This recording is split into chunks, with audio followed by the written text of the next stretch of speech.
Alors c'est la 7e édition des Espoirs du Management et moi je suis là pour manager le programme et l'espoir que vous portez dans ce programme.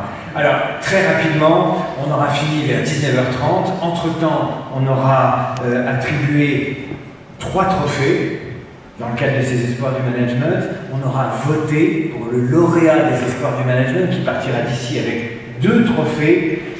On aura vu des vidéos qui présentent les expériences, les initiatives en matière de management, et puis surtout, vous aurez donné votre avis, puisque vous aurez voté avec une petite machine qui ressemble à une calculette et qui se trouve sur votre table. Je voulais juste vous dire une chose, c'est que j'étais évidemment très heureux d'être avec vous ce soir, parce que moi je suis un ex-DRH, un peu défroqué, et donc je suis très content d'avoir des points de contact avec mon métier d'avant, à savoir le management et les ressources humaines. Juste un mot sur la sélection. Les 3 initiatives qui vont vous être présentées ce soir, plus la 4e qui est celle de la SNCF, qui est partenaire des Espoirs du Management, elles ont toutes quelque chose en commun. Elles ont toutes quelque chose en commun qui consiste à ne pas tout demander au chef et à donner envie aux ressources humaines et aux salariés de prendre des responsabilités. Et moi, depuis que j'ai découvert cette citation, je me tiens à cette citation parce que je la trouve extraordinaire, elle dit plein de choses. C'est une citation de Jules Romain, qu'il a dû sortir au début du XXe siècle. Jules Romain disait « Un patron, c'est quelqu'un qui se mêle passionnément de votre travail et qui le fait par vous et aussi pour vous. » Eh bien, vous verrez que ce soir, dans les 3 expériences de management et initiatives de management qui vont vous être présentées, on a affaire à des patrons qui se sont mêlés, je dis bien mêlés, du travail de leurs collaborateurs pour ouvrir des nouvelles portes et les mettre en situation de responsabilité. C'est son 7e anniversaire professionnel, puisque ça fait 7 ans qu'il organise ses espoirs, et je vous demande de l'applaudir très fort parce qu'il est très sympathique.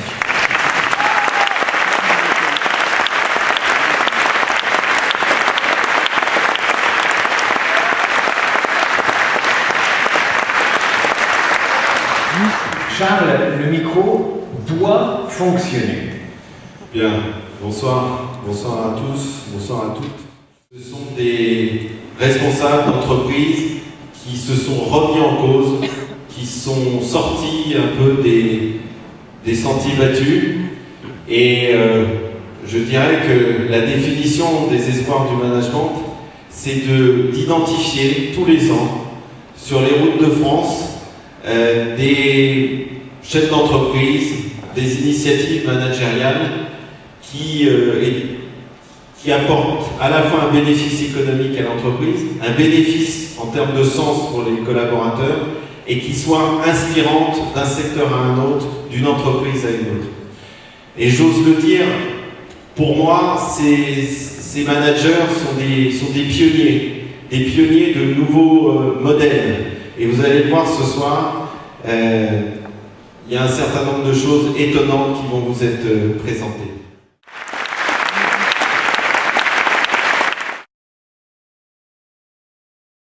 Une entreprise dont le métier est la fermeture. Leur truc, c'est la clôture, ils ferment. Ça ne veut pas dire que les clôtures n'ouvrent pas. Enfin, eux, c'est les solutions de clôture. Et puis un jour, ils se sont dit, pour responsabiliser, pour ouvrir les chakras, on va engager tous nos personnels à aller se familiariser avec les nouvelles technologies, Internet et les réseaux sociaux. Et l'IPI est passé de la clôture au portail. Le calme, c'est à vous.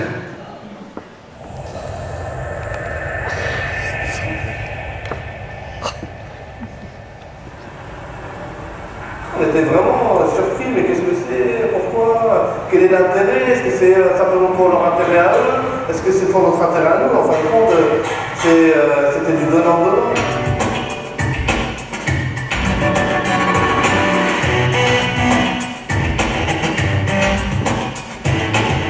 Alors nous sommes à la société LIPI. Nous sommes une entreprise familiale de 250 personnes. Nous concevons et réalisons des solutions de clôture portail.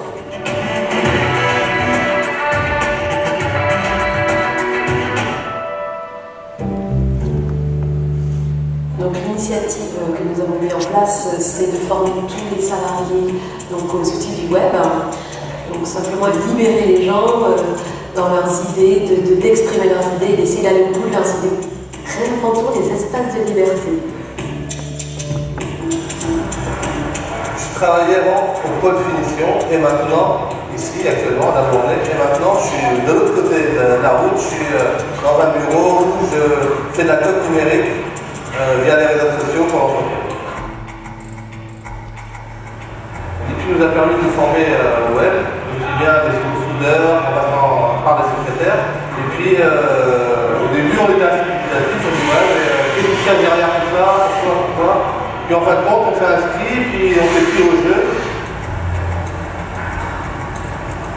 Le fait que je sois passé d'ici, le métier que je fais actuellement, c'est l'investissement, l'intérêt que j'ai aussi fait voir au sein des formations qui nous ont été proposées. D'un côté, il y a des personnes qui ont changé complètement de travail, de poste, de mission, et de l'autre, on a des personnes qui, dans leur travail, ont amélioré, ont donné des idées, ont été au bout de leur innovation. Oui, on a travaillé sur un projet commun, Nouveau Créalis. Auparavant, nous achetions des portillons de fond de jardin en Chine pour des salariés, des gens qui sont à la production sont dit ce portillon-là, nous on peut le faire pour le même prix. On a essayé de trouver un produit le plus économique, qui puisse plaire. Et donc ils ont réussi à le faire. Et donc maintenant on a rapatrié la production de Chine chez nous, on le fabrique nous-mêmes. C'est excitant, c'est vrai que c'est bien, c'est très bien. C'est très bien. On n'a pas d'interdit, on n'a pas, comme je disais, c'est une histoire de confiance. Oui, c'est vrai, mais c'est vraiment bien ça. Il y a quelques années, on se serait dit, est-ce qu'on est capable de faire ce genre de travail? Et puis c'est passé comme une lettre à la poste.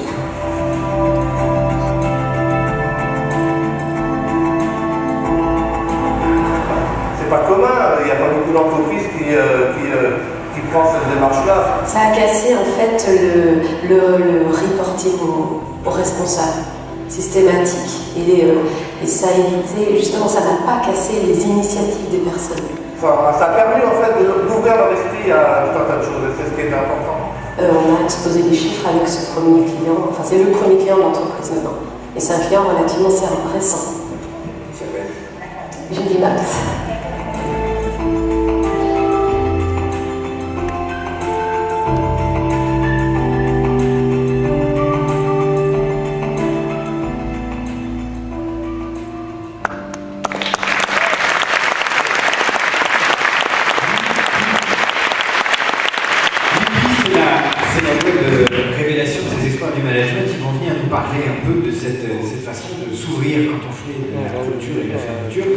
Frédéric Zéppi nous rejoint sur l'estrade et il est accompagné de Gonzague Delinière, président fondateur de Raise, qui nous dira aussi quelques mots après. Allez, venez tous les deux.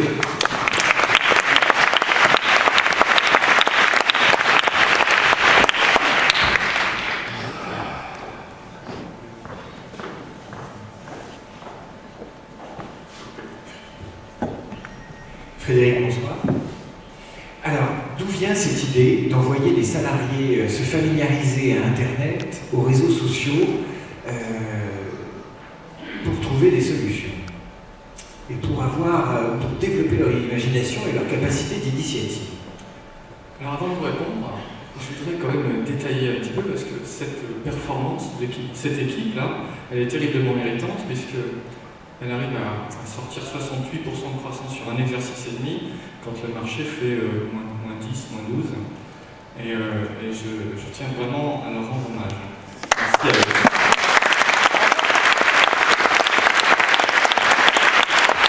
à vous. Cette vidéo illustre finalement assez bien ce qui nous porte chaque jour. Nous, ce qu'on cherche à faire, c'est à créer de la valeur partagée en réinventant des espaces de liberté pour vivre heureux ensemble. Et c'est ça qui nous porte, c'est notre ambition de chaque jour. Comment ça nous est apparu finalement cette idée de former tout le monde au web?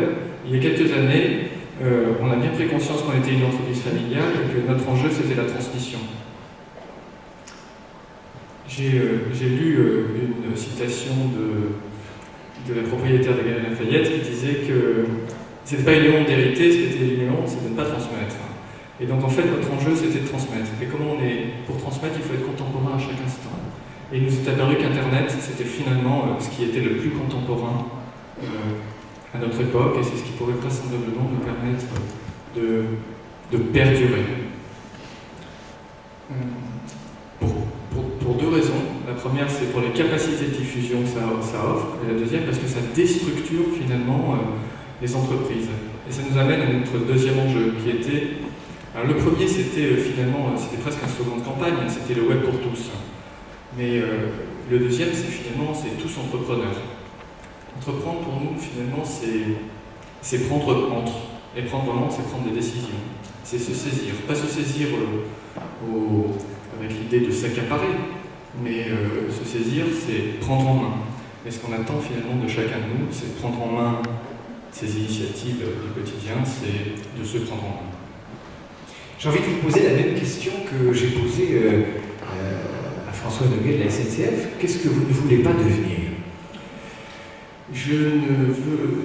Ce que je souhaite, c'est que cette initiative, ou ces initiatives, en engendrent des nouvelles. Je souhaite qu'on reste contemporain. Je ne voudrais pas qu'on soit contemporain en 2013 et qu'on ne l'en soit plus en 2020, en 2030, en 2040. Vous ne voulez pas vous endormir, en fait? On préfère rester bien éveillé, oui. Alors, Charles, pour remettre ce trophée de la web révélation. Oui, mais il y a la question piège de l'animateur, mais il y a la solution de l'organisateur. Oui, parce qu'en fait, Gonzague est parti. Gonzague est parti. Donc, comme on parle d'innovation managériale, on va innover. Et quand on a la chance, à un événement, d'avoir un monsieur comme Xavier Fontanet, qu'on entend parler le mot confiance, qu'il y a des liens avec la Chine, s'il le veut bien, il a été notre témoin en 2010, je serais très heureux que Xavier accepte de venir remettre ce trophée à la société IPI. Et Gonzague, je sais, en partant, m'a dit que ça serait une très très bonne chose. Donc Xavier, si vous voulez bien vous avancer, tout de suite. Tout de suite, venez Xavier.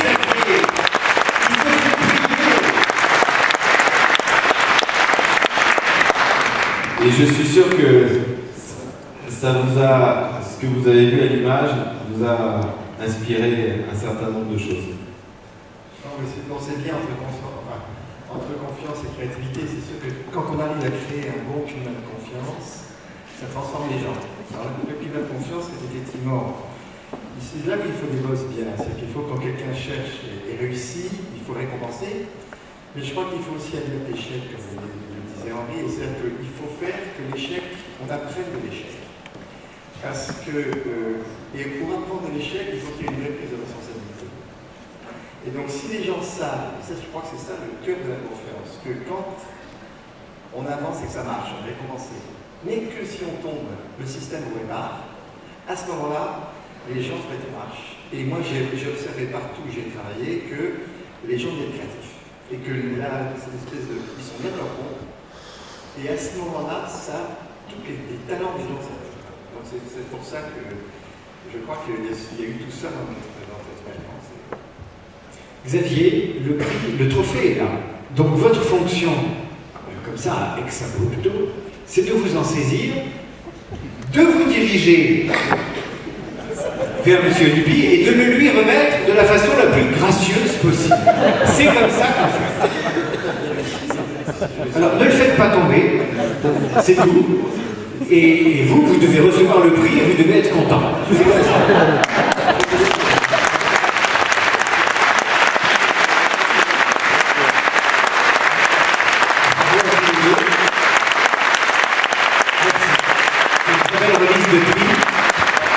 Il faudra l'astiquer maintenant parce qu'il y a des empreintes digitales dessus, mais le digital, ça vous connaît, y compris pour la créativité. Et donc nous avons affaire à un jury exemplaire, puisque le jury a travaillé un peu pour, parmi cette vingtaine de dossiers, remettre 3 trophées. On vient de le faire. Mais il y a parmi les initiatives que vous avez vues ce soir, une organisation, une entreprise, une administration qui va être doublement primée.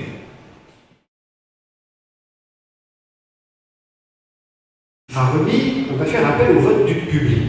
Parce qu'aujourd'hui, les autorités, les membres de jury, les chefs, moi, le colonel Marlot et quelques autres, ça marche plus. On ne peut plus décréter, on ne peut plus décider. C'est malheureux à dire, il faut vous demander votre avis et vous allez le donner. Alors vous avez tous à vos tables un petit boîtier qui ressemble à un smartphone, mais ça n'est pas un smartphone. C'est une machine à voter. Alors, elle est très simple à utiliser. Il y a sur ce boîtier des chiffres qui vont de 1 à 9. Je vous rassure, pour les plus paresseux, vous n'utiliserez que les chiffres allant de 1 à 3. 1 pour voter pour Web Révélation, mais vous ne votez pas tout de suite. 2 pour voter pour Poult. 3 pour voter pour les pompiers et les sociologues, la Web Révélation, la déhiérarchisation, les pompiers et les sociologues. Alors, je vous donnerai le top départ du vote, j'espère que ça va marcher, du lauréat des espoirs du management, et une fois que j'aurai serré la main à l'huissier, vous ne pourrez plus voter. La réalisation et Jean-François Lecal empêchera toute tentative de bourrer les urnes dès que j'aurai serré la main à l'huissier. Monsieur l'huissier, je suis ravi, je crois que c'est la première fois que je serre la main à un huissier sans un sentiment d'insécurité. Merci d'être avec nous. Est-ce que vous êtes en mesure de proclamer les résultats? Alors vous n'allez pas le faire parce que c'est Henri Lecastre qui doit le faire. Mais est-ce que ce qui est marqué sur votre feuille de papier est légal, garanti, transparent? Henri, approchez, je vais vous donner le micro. Essayez de faire durer le suspense pendant chaque syllabe. Oui, alors, le gagnant a plus de 3 lettres. Ça suffit pas. Son logo tient sur 2 lignes. Ah, c'est une indication. C'est pas de la tarte, c'est du biscuit. Ah, c'est beau.